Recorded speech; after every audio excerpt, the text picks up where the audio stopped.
नत्वा जिनेन्द्रं गतसर्वदोषं सर्वज्ञदेवं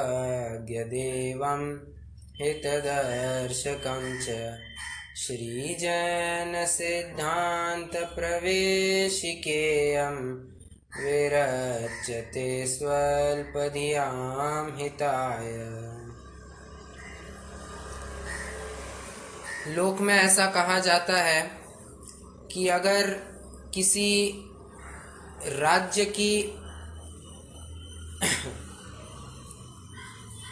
खुशहाली नापनी है, किसी राजा के राज्य तंत्र को आंकना है, उसकी एफिशिएंसी को, वो कितना सफल हुआ है राज्य संभालने में, इसे अगर हमें देखना है तो इसका एक पैमाना है कि प्रजाजन कितने सुखी है, उस राज्य के प्रजाजन कितने सुखी है, उससे हम अनुमान लगा सकते हैं वो राज्य कैसा होगा। ठीक है। उसी प्रकार प्रत्येक दर्शन का अपने पुण्य पाप का एक सिस्टम होता है, कर्म का अपनी कर्म सिद्धांत का स्वरूप होता है, कर्म सिद्धांत होता है प्रत्येक दर्शन का। उसको समझने पर हमें उस दर्शन का एक यथोचित ज्ञान हो जाता है। और यही बात रही है कि जैन दर्शन का जो कर्म सिद्धांत है वो इतना सुदृढ़ तथा अकाट्य है कि उसे देखकर अनायासी जैन दर्शन की महिमा आ जाती है। क्या है ऐसे कर्म सिद्धांत की महिमा? तो आज से हमें उसी कर्म का क्या स्वरूप है, उसके भेद प्रभेद क्या है, वे किस प्रकार काम करते हैं, किन किन जीवों के पाए जाते हैं, किन जीवों के नहीं पाए जाते हैं, कौन से गुण स्थानों में बंधते हैं, उनका उदय कैसे होता है, सत्ता कैसे होती है। तो इन सभी बातों का ये जो कर्म स्वरूप है, इनकी चर्चा इस जैन सिद्धांत प्रवेशिका के दूसरे अध्याय कर्म का स्वरूप में हम करने वाले हैं। वैसे आगे बढ़ने से पहले हम कर्म इस शब्द की थोड़ी मीमांसा करते हैं। पहले लौकिक अर्थ भी देखते हैं, फिर लोकोत्तर अर्थ भी जानेंगे। कर्म, देखिए, कर्म लोक में कहते हैं कि ये व्यक्ति बहुत ही कर्मवीर है। मतलब क्या कहा, ये लोक में बहुत ही एक सक्रिय व्यक्ति है। बराबर, कर्मवीर ऐसी अनेक जीवों को उपाधि दी जाती है, कर्मवीर भाऊराव पाटिल ये इत्यादि अनेक अनेक नाम आते हैं।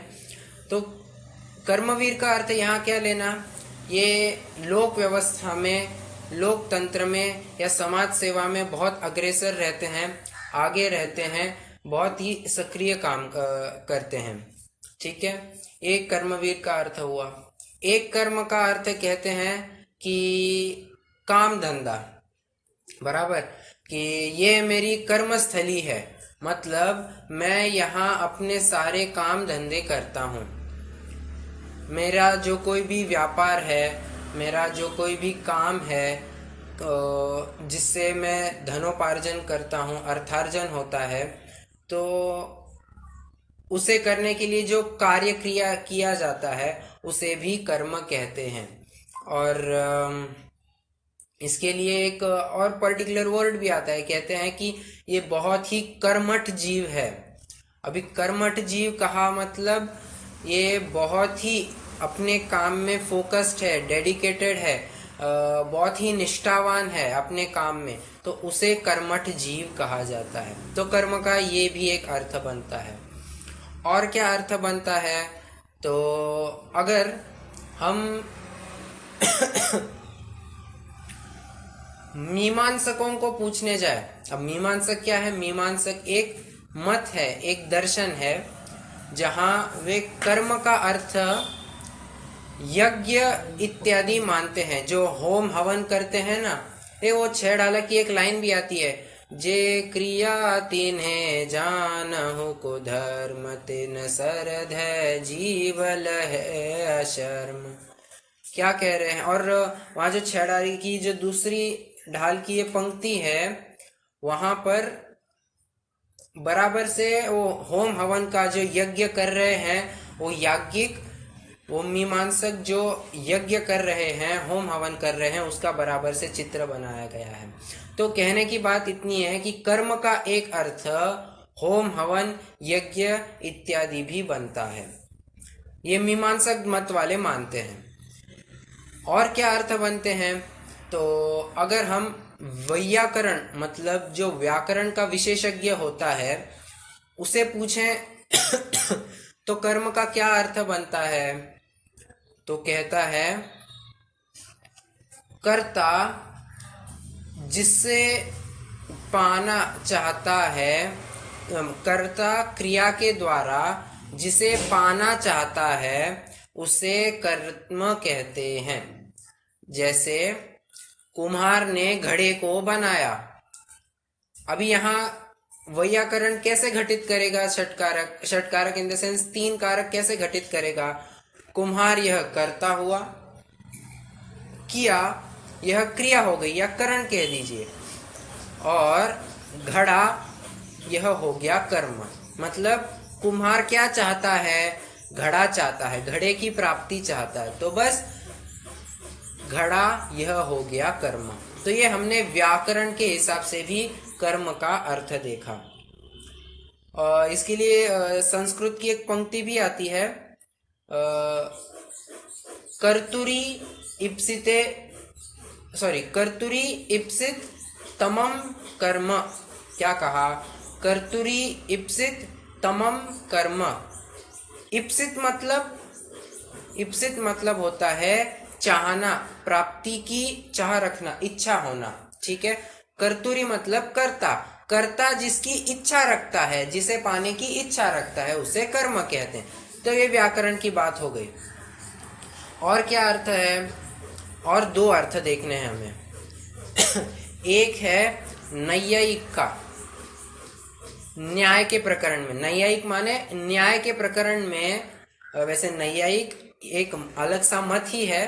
वे मत वाले कर्म को उत्क्षेपण, अवक्षेपण ऐसी कोई प्रक्रिया मानते हैं। उत्क्षेपण माने ऊपर फेंकना, अवक्षेपण नीचे फेंकना, ऐसी कोई क्रिया है वहां उनके मत में, उसे वे कर्म मानते हैं। ये तो हमने लौकिक कर्म देख लिए। और भी एक हाथ दूसरे अर्थ ऐसे कहते हैं, देख लिए, बहुत देख लिए तुम्हारे कर्म। अब कर्म मतलब कोई कोई बुरे अर्थ में भी ग्रहण कर, तुम्हारी बहुत करतूतें देख ली, बहुत तुम्हारे कर्म कांड देख लिए, तो इसको भी कहते हैं कर्म। मतलब बुरे कार्यों को भी कर्म कह दिया जाता है, बराबर। और एक अर्थ हमें देखना है जो वास्तव में इस प्रकरण में अभिप्रेत है और योग्य है।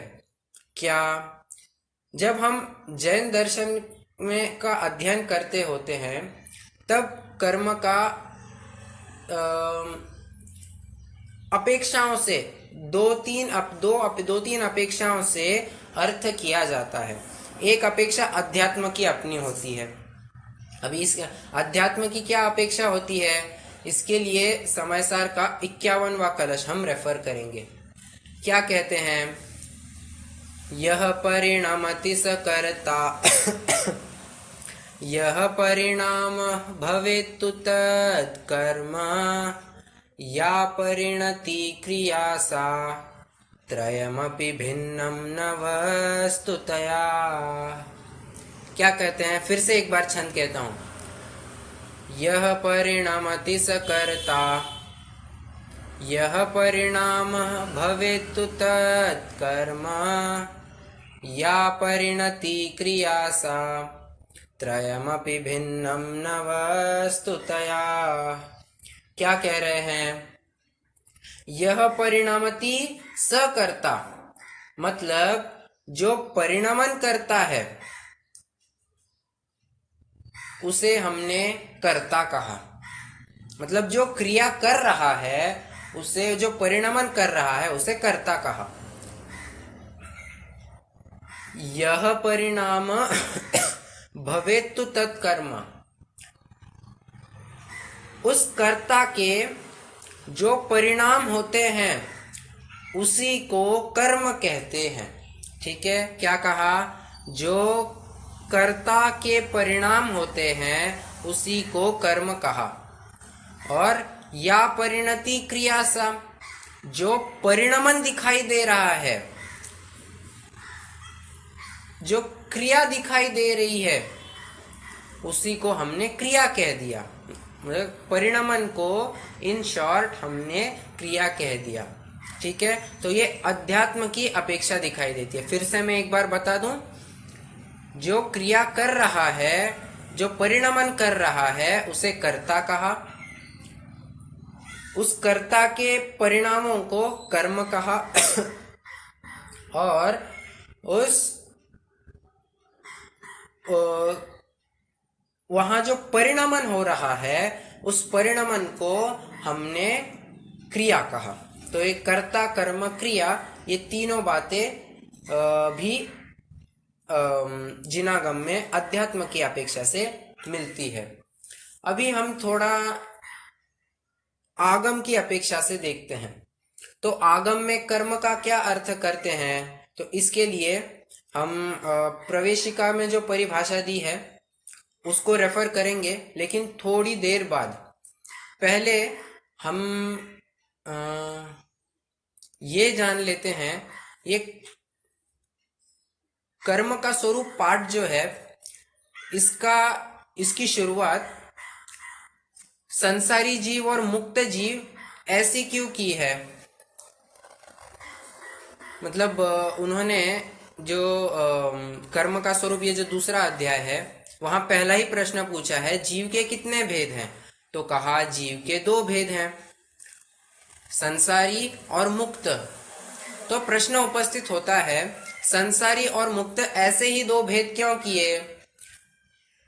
ज्ञानी अज्ञानी ऐसे कर सकते थे। जहां ज्ञानी मतलब चौथे गुण स्थान से सभी आगे, अज्ञानी माने चौथे गुण स्थान से नीचे, ऐसा कर सकते थे। या फिर श्रावक और मुनि ऐसा भी कर सकते थे। या फिर प्रमत्त अप्रमत्त, माने 6वें गुण स्थान से सभी प्रमत्त जीव और 7वें गुण स्थान से लेकर आगे सभी अप्रमत्त, ऐसे भी भेद कर सकते थे। एक श्रेणी चढ़ने वाले, नहीं चढ़ने वाले, मतलब 8वें गुण स्थान से ऊपर और 8वें गुण स्थान से नीचे, ऐसा भी हम एक भेद कर सकते थे। और कैसा कर सकते हैं, इसको भी थोड़ा विचार करते हैं। केवली और छद्मस्त ऐसा भी कर सकते थे। केवली मतलब जिनको सर्वज्ञत्व प्रकट हुआ है, जिनके केवल ज्ञान प्रकट हुआ है, मतलब 13वां गुण स्थान और आगे ये सभी केवल ज्ञानी में आएंगे, और पहले से 12वां गुण स्थान ये सभी छद्मस्त में आएंगे। ऐसा भी भेद कर सकते थे। योगी अयोगी ऐसा भी कर सकते थे। फिर इन्होंने संसारी और मुक्त ऐसा ही क्यों कहा, ऐसे ही जीव के क्यों भेद किए? तो कह रहे हैं कि कर्मों के होने न होने के कारण उन्होंने संसारी और मुक्त ऐसे 2 भेद किए हैं। और वैसे हिंट लगी होगी आपको कि हमारा प्रकरण ही कर्मों का चल रहा है, तो बस उसके अनुसार सभी भेद प्रभेद इत्यादि किए जाएंगे। तो उसी हिसाब से जीवों के भी 2 भेद किए हैं, एक संसारी जीव और एक मुक्त जीव। तो संसारी में समस्त जीव आएंगे, पहले गुण स्थान से लेकर 14वें गुण स्थान, मतलब अयोग केवली भगवान अरहंत भी संसारी की कैटेगरी में ही आएंगे। क्यों?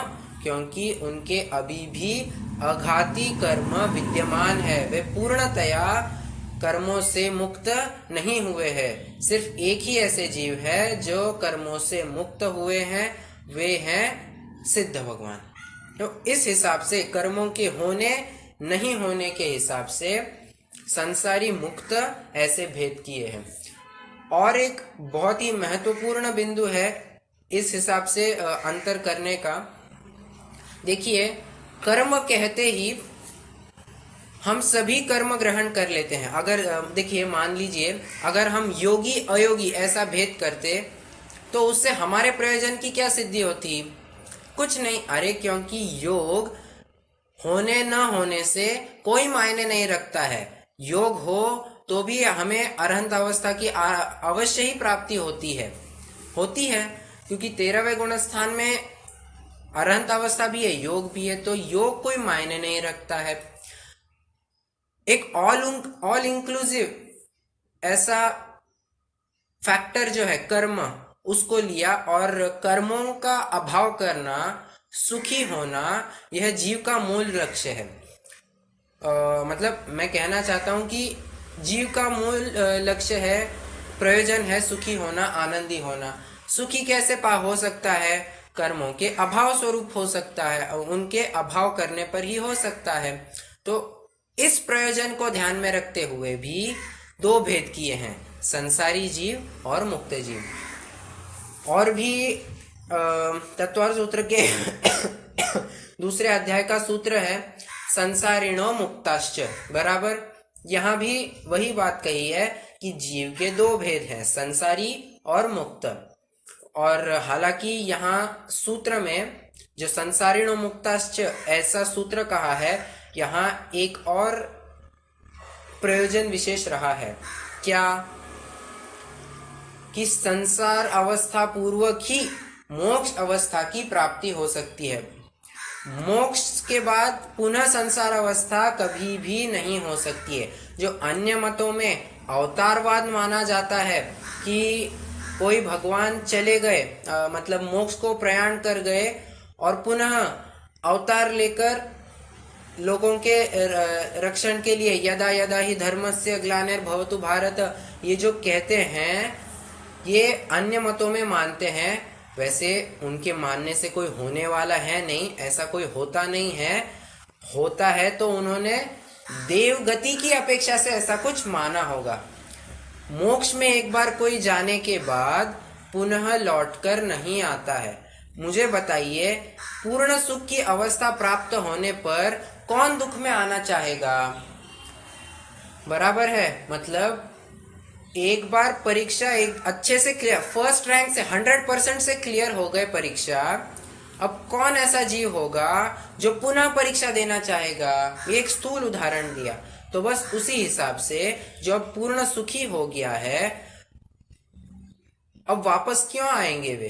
तो बस नहीं आएंगे। तो यही बात कहनी है कि संसार अवस्था से ही मोक्ष होता है। इसलिए संसारिणो मुक्ताश्च ऐसा सूत्र बनाया।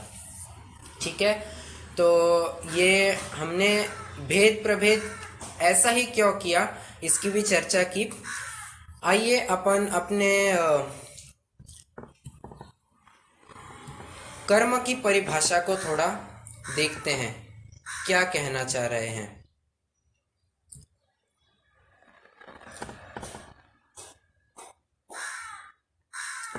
स्क्रीन आपको दिख रही होगी, तो ये देखिए, कर्म किसे कहते हैं? प्रश्न क्रमांक 138। उत्तर, जीव के राग द्वेषादि परिणामों के निमित्त से जो कार्मण वर्गणा रूप पुद्गल स्कंध जीव के साथ बंध को प्राप्त होते हैं, उन्हें कर्म कहते हैं। फिर से एक बार परिभाषा पढ़ते हैं। जीव के राग द्वेष आदि परिणामों के निमित्त से जो कार्मण वर्गणा रूप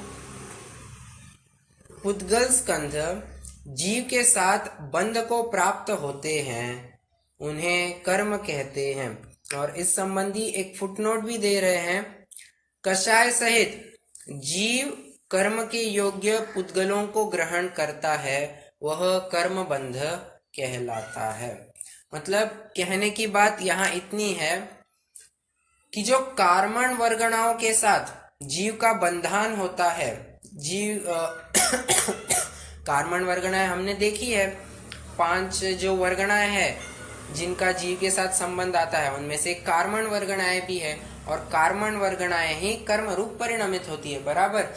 तो वे कार्बन वर्गणाएं जो पुद्गल स्कंद है किनके निमित्त से बंध को प्राप्त होते हैं? जीव के राग द्वेषादि परिणामों के निमित्त से कार्बन वर्गणा रूप पुद्गल स्कंद जीव के साथ बंध को प्राप्त होते हैं, उन्हें कर्म कहते हैं। ठीक है, मतलब इन शॉर्ट यहाँ यही कहना है, जीव के परिणाम विशेष को निमित्त करके जहाँ कार्बन वर्गणाएं कर्मरूप परिणमित होती है और जीव के साथ संश्लेष संबंध बनाकर रखती है। संश्लेष संबंध माने जितना जीव उतना कर्म, मतलब जहां जहां जीव होगा वहां वहां कर्म का बंध भी होगा, तो उस प्रक्रिया को कर्म बंध कहते हैं या कर्मों का होना कहते हैं। ठीक है, और ये बात तो ऐसी है कि जीव और कर्म अनादिकाल से एक साथ बंधे पड़े हैं। कैसे हैं?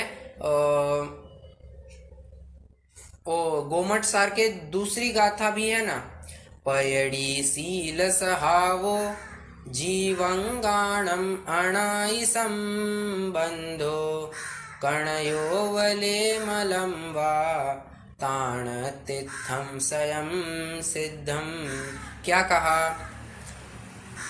जीवंगाणम अणाई संबंधो और तत्वार सूत्र के भी दूसरे अध्याय का हमने एक सूत्र देखा है, अनादि संबंधेच।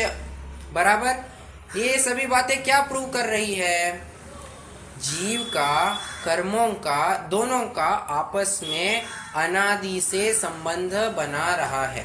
ठीक है, परंपरा रूप से कभी आठों कर्म रहे हैं साथ में, बराबर, कभी एक कर्म ज्यादा रूप में, कभी एक कर्म कम रूप में, ऐसा चलते आ रहा है, परंतु अनादिकाल से ये सिलसिला जीव का और कर्म का बन रहा है।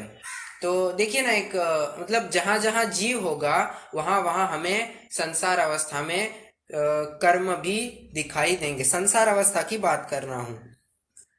जैसे एक उदाहरण है कि एक चोर है, वो कैसे पाया जाएगा? उसके हाथ में हथकड़ियां होंगी। बराबर, अभी बहुत बार क्या होता है, वो पुलिस इंस्पेक्टर या पुलिस हवालदार जो होता है वो स्वयं को भी एक हथकड़ी बांध देता है। एक हथकड़ी वो चोर या कैदी के हाथ में और एक हथकड़ी अपने हाथ में ऐसे बांध देता है। तो जहां जहां वो चोर मिलेगा वहां वहां हवलदार भी मिलेगा। सॉरी, तो सॉरी, तो कहने की बात इतनी है, जीव और कर्म संसार अवस्था में हमें साथ में ही मिलेंगे। ठीक है, अभी ऐसे कर्म के मुख्यतया 3 भेद किए जाते हैं। अभी ये अपना विषय हो गया है, हमने प्रश्न तो देख ही चुके हैं, जीव के कितने भेद हैं, संसारी जीव किसे कहते हैं, मुक्त जीव किसे कहते हैं, कर्म किसे कहते हैं। ये 4 प्रश्न तो हम देख चुके हैं। अगले प्रश्न से हमें अगली कक्षा में चर्चा करना है। आज तो हमें कर्म के भेद मुख्यतया कितने बनते हैं, तो आप सभी ने सुना ही होगा कि कर्मों के 3 भेद होते हैं, द्रव्य कर्म, भाव कर्म, नौ कर्म। कौन से? द्रव्य कर्म, भाव कर्म, नौ कर्म। अभी क्या है ये? तो द्रव्य कर्म जो होता है वो ज्ञानावरणादि 8 कर्म होते हैं। बराबर, नौ कर्म क्या होता है? ये जो हमारे सभी संयोग होते हैं उन्हें नौ कर्म कहा जाता है। और भाव कर्म क्या होता है? जीव के परिणाम विशेष जो हैं, मतलब द्रव्य कर्म के उदय को लेकर जीव के जो परिणाम होते हैं, विकारी भाव होते हैं, उन्हें हम भाव कर्म कहते हैं। जैसे एक उदाहरण लेते हैं, उसने मुझे गाली दी और मुझे गुस्सा आया। अभी यहां कैसे घटित करेंगे? गाली यह हो गया नो कर्म। मुझे गुस्सा आया, यह हो गया भाव कर्म। और मुझे जो क्रोध नामक कषाय का उदय आया है उसे कहेंगे द्रव्य कर्म। ठीक है, आप ये तीनों बातें समझना। नो कर्म होता है दृश्य, द्रव्य कर्म होता है अदृश्य। ये द्रव्य कर्म को लेकर ये नो कर्म के चाल मतलब कहना चाहिए कि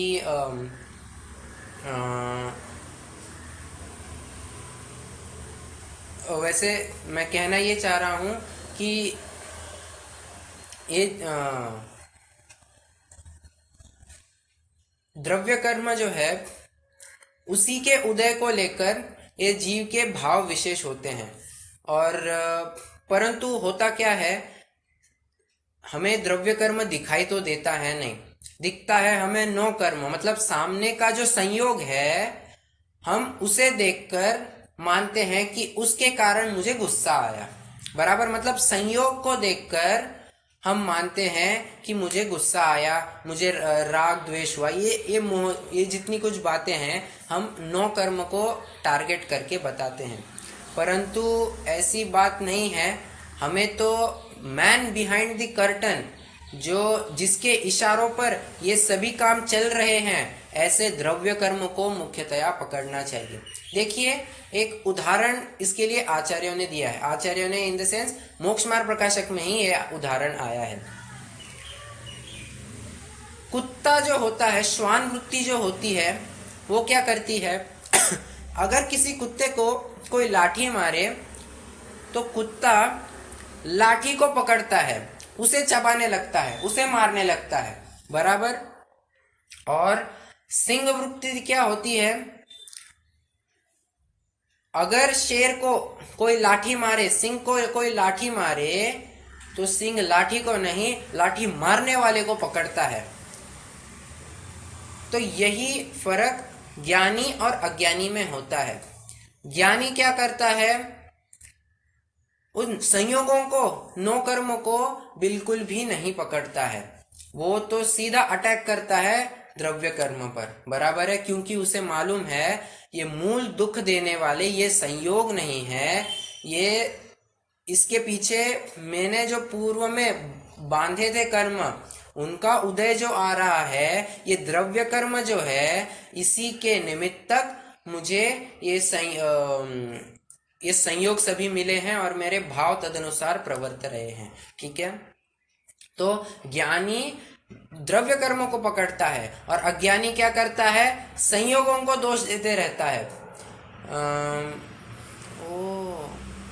इष्टोपदेश का एक श्लोक भी है इसमें।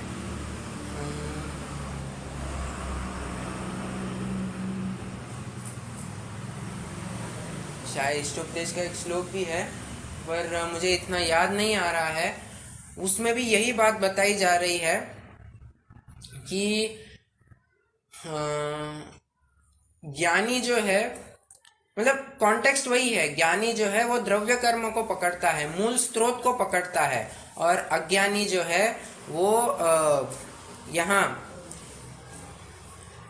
नो कर्मों को या संयोगों को पकड़ता है। ठीक है, तो यही एक मूल डिफरेंस रह जाता है कि जिसके कारण ज्ञानी ज्ञानी होता है और अज्ञानी अज्ञानी ही बना रहता है। देखिए, वास्तव में ये कर्म जबरन हमें कुछ करते नहीं हैं, परंतु उनके उदय में ऐसी परिस्थितियां खड़ी हो जाती है कि तदनुसार जीव के परिणाम भी प्रवर्त जाते हैं या उसके अनुसार उसके परिणाम भी होते हैं।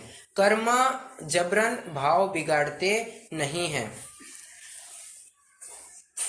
एक पद्य भी आता है, पद्य इन द सेंस एक छंद भी आता है। कर्म बेचारे कौन भूल मेरी अधिकाई, लोहा सहे घनगात अग्नि की संगति पाई। क्या कहा, कर्म बेचारे कौन भूल मेरी अधिकाई, मतलब कर्मों ने जबरन भाव बिगाड़े नहीं है, मेरी ही ऐसी भूल रही है कि मैं उस उदय में अपने आप को सुखी दुखी मान रहा हूं, ये संयोगों को अपना या पराया मान रहा हूं। तो इसके लिए उदाहरण क्या दिया, लोहा सहे घनघात अग्नि की संगति पाई। लोहा क्यों पीटा जा रहा है, क्योंकि उसने उसने अग्नि की संगति की है, तो बस वो पीटा जाने वाला है। बस उसी कारण से कर्म मेरे पास जबरन नहीं आए हैं, ठीक है, मतलब कर्मों ने जबरन मेरे भाव बिगाड़े नहीं हैं, मेरे ही ऐसे परिणाम हुए हैं कि मैं उनके पास गया हूं, उन रूप परिणमा हूं और उनमें रचा पचा रहकर इस संसार अवस्था को भोग रहा हूं। तो कहने की बात इतनी है कि इन 9 कर्मों को टारगेट न करते हुए यदि हम द्रव्य कर्मों को फोकस करें, उन पर अटैक करें, तो ये 9 कर्म और भाव कर्म ये दोनों भी शेष नहीं बचेंगे।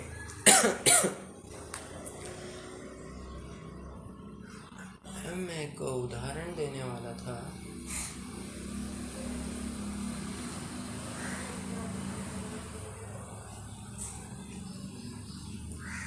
ठीक है, ठीक है, द्रव्य कर्म भाव कर्म, चलिए ठीक है। हाँ, तो ये हमने द्रव्य कर्म भाव, हाँ, ये हमने ये द्रव्य कर्म भाव कर्म और 9 कर्म की बात की, जिसमें हमने देखा कि द्रव्य कर्म यह मूल ड्राइविंग फोर्स है, उसमें अन्य 9 कर्मों का तो कोई बस निमित्त होता है। 9 कर्म भी देखिए, 9 कर्म 9 नहीं, 9 कर्म है वो। 9 माने ईशत, स्तोक, किंचित, उसी को अकर्म भी कहा जाता है, ठीक है। मतलब जो वास्तव में कर्म नहीं है, परंतु उपचार से जिसे कर्म कह दिया, अत्यंत उपचार से जिसे कर्म कह दिया जाता है, उसे 9 कर्म कहते हैं, ठीक है। तो जो ऐसा ईशत कर्म है, कहने की बात फिर से वही है, उसको हमें पकड़ना नहीं चाहिए। हमें तो अपने द्रव्य कर्म के ही अभाव पर विचार करना चाहिए, ठीक है। तो ये आज का हमारा प्रकरण हो गया है। कल से अपन कर्मों के भेद, कर्म के बंध, किस 4 प्रकार के बंध क्या है, प्रकृति बंध, प्रदेश बंध, स्थिति बंध और अनुभाग बंध, इनकी चर्चा करेंगे। कर्मों के भेद प्रभेद क्या है वो एक चार्ट देखेंगे, और फिर हम अपने इस कर्म के स्वरूप को, एक अत्यंत रोचक विषय है, इसको हम शुरुआत करेंगे। आज संबंधी आपको कोई प्रश्न हो तो आप पूछ सकते हैं, नहीं तो फिर आज के लिए विराम लेंगे।